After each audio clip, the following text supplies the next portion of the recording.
भजे रामो रामेणाभिहता निशाचरचं रामाय तस्मै नमः। रामान्नास्ति परायणं परतरं रामस्य दासोऽस्म्यहं। रामे चित्तलयः सदा भवतु मे भो राम मामुद्धर। मैं क्षितीश्वर नाथ पांडे, सहायक प्राचार्य श्री शिव प्रसाद संस्कृत डिग्री कॉलेज रामपुर बक्सर। हमारे पाठ्यक्रम में शास्त्री में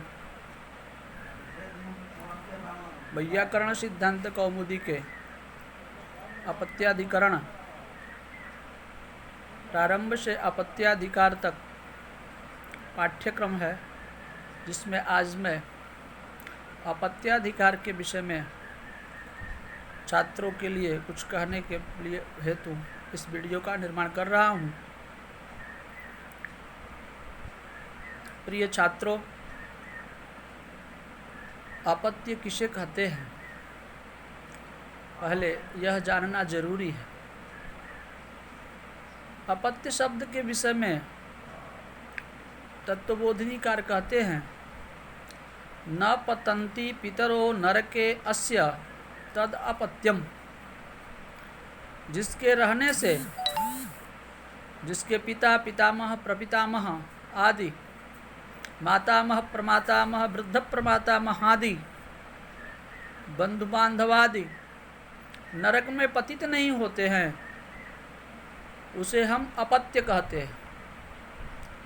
अपत्य शब्द के द्वारा पुरुष और स्त्री दोनों ही विवक्षित है।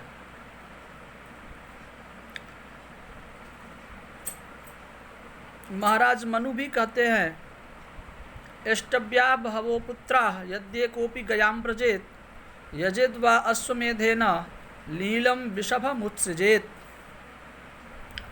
अतः अपत्य का परिभाषा लिखते हुए आचार्य पाणिनि लिखते हैं, अपत्यम पौत्र प्रभृति गोत्रम। अपत्य पुत्र को कहते हैं और पौत्र से आगे की संतति को हम गोत्र कहते हैं। इसके लिए तस्यापत्यम सूत्र आता है। तस्यापत्यम, तस्य अपत्यम, तत्शब्द का षष्ठी बहु एक वचन में तस्य बनता है और अपत्य साथ शब्द के साथ उसका संधि होकर तस्यापत्यम यह सूत्र है। षष्ठ्यंत से अपत्य अर्थ में अण प्रत्यय करता है। जैसे वसुदेवस्य अपत्यम वासुदेवः। वसुदेव शब्द यहाँ तत्पद के द्वारा विवक्षित है, इसलिए तस्य जो षष्ठ्यंत पद है उससे विवक्षितार्थ षष्ठी अर्थ में वसुदेवस्य ऐसा षष्ठ्यंत पद लेते हैं। अपत्यम वासुदेवः, वसुदेवस्य अपत्यम वासुदेवः, जैसा कि आप जानते हैं यह लौकिक विग्रह वाक्य है।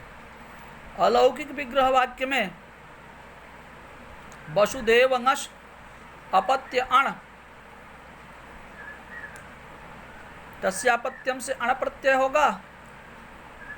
अनंतर कृतद्धित समासाश्च कृतद्धितान्तौ समासाश्च प्रातिपदिक संज्ञा स्युः। कृदंत की तद्धितांत की और समास की प्रातिपदिक संज्ञा होती है। अब यहाँ पर कृत प्रत्यय अण हुआ है, तद्धित प्रत्यय अण हुआ है, इसलिए तद्धित प्रत्यय होने से तद्धित समासाश्च सूत्र से प्रातिपदिक संज्ञा होती है। पुनः कहते हैं प्रातिपदिक संज्ञायाः किं फलम तदा उच्यते सुपो धातु प्रातिपदिकयोः। सुपो धातु प्रातिपदिकयोः अवयवोः सुपो लुक् स्यात्। धातुश्च प्रातिपदिकं च धातु प्रातिपदिके तयोः धातु प्रातिपदिकयोः अवयवः सुपो लुक् स्यात्। अत्र धातुः अस्ति वा प्रातिपदिकं तदा उच्यते अत्र कृतद्धित समासाश्च इति सूत्रेण प्रातिपदिक संज्ञा जायते। अतः प्रातिपदिकत्वात् शुभ प्रत्ययस्य नस इत्यस्य लुक् क्रियते। अनन्तरं वासुदेव अण इति स्थितिः।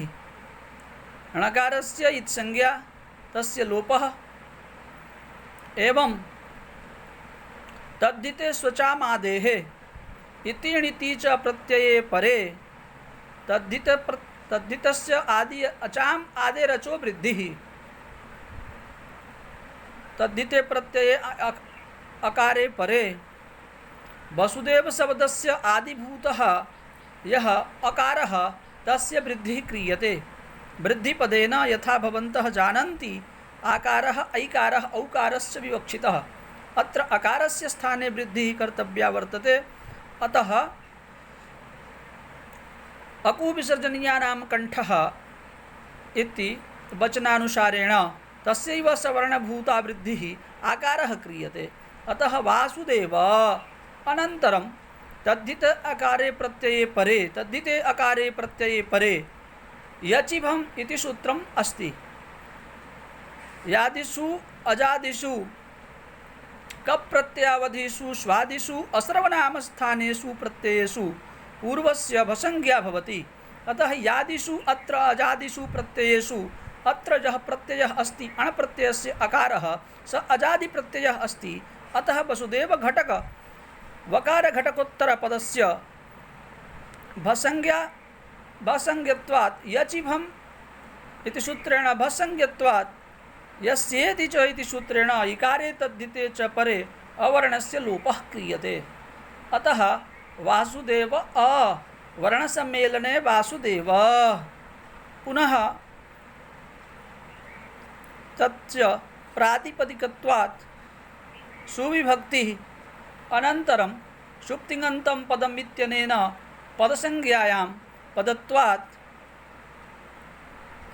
ससजुषोरुः इत्यनेन ऋत्वम् उकारस्य उपदेशे अजनुनासिक इति सूत्रेण इत्संज्ञायां तस्य लोपः इत्यनेन लोपः क्रियते।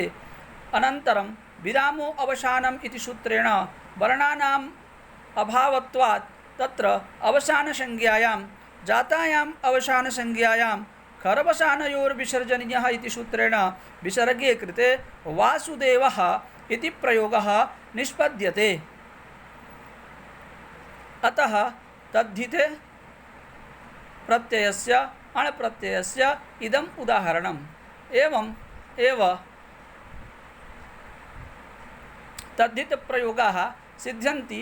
तत्र प्रधानत्वेन इदं सूत्रं विद्यते। अतः परम् अपि अहं द्वितीयं पाठमादाय आगमिष्यामि। अस्तु तावत् भद्रं मङ्गलञ्च।